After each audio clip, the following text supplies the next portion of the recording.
Good morning guys. তো আজকে হলো আমাদের দিন গাজন শেষ, আজকে হলো রাত গাজন। তো আজকে রাত গাজনের সকাল সকাল সবাইকে গুড মর্নিং। এই যে একটা দাদর চলে এসছে। হাই। আমরা এখনো খাইনি, তাও খেতে বসে গেছে।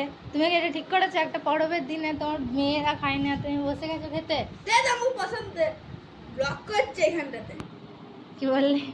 আর দিনের বেলা ঘরের ভিতরে সানগ্লাস পরে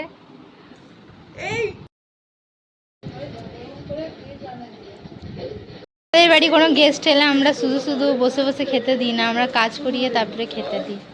এই দেখো মেয়েটা কত কাজ করছে, প্যাকেট ফ্যাকেট ভরে দিচ্ছে। আর এই ছেলেটা খালি আমাদের বাড়িতে এসে টিভি আর টিভি দেখবে। আর কোনো কাজ আছে তোর? না হ্যাঁ বললি, কি কাজ আছে বল, যা প্যাকেট কটা করে দে। আয় না বললাম। ও এই কি দেখবে? এই যে সারাদিন ছোটা ভীম দেখবে। এখনকার ছোট ভীম একদম ফালতু, আগে ছোট ভীম ভালো ছিল। এই যে এই ছেলেটা নিজে একা খেতে পারে না, একা খাইয়ে দিতে হয়। কেউ কিছু বুঝতে পারবে না, ভালো করে বল। ও এই যে আজকে সব রান্না আমাদের সেভ করেছে। এই সেভ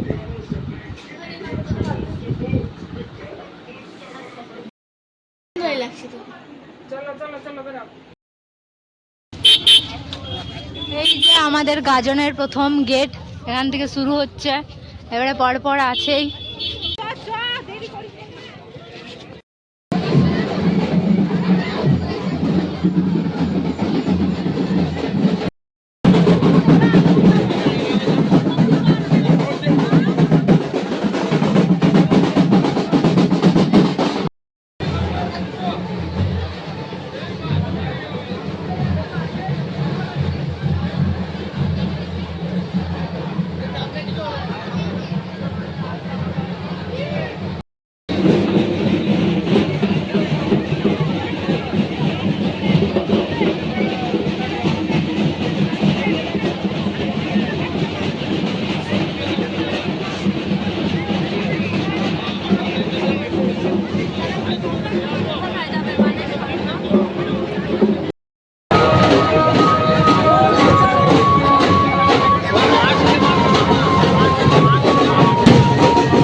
তোকে গিলাস ধরতে বলেছি তো, কথা বেশি বলিস তুই।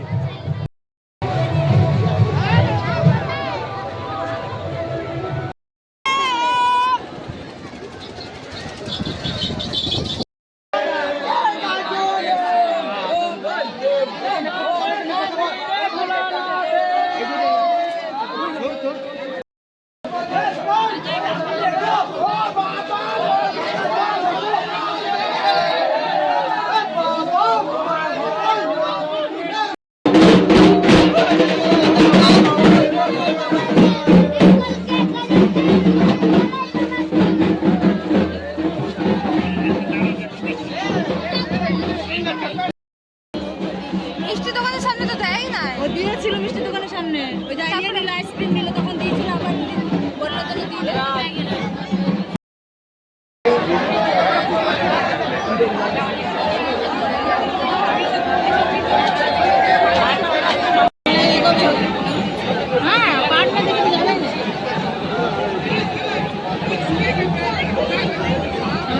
কষ্ট হলো পাঠটা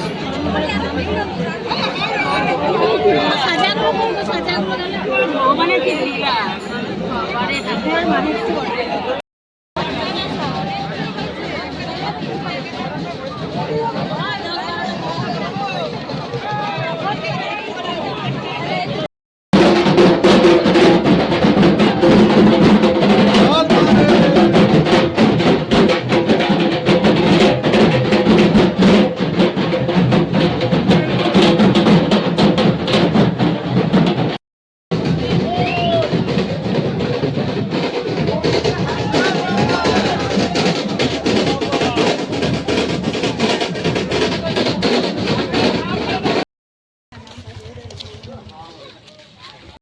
গাজন দেখে হাঁপিয়ে গেছে, তাই রেস্ট করছে।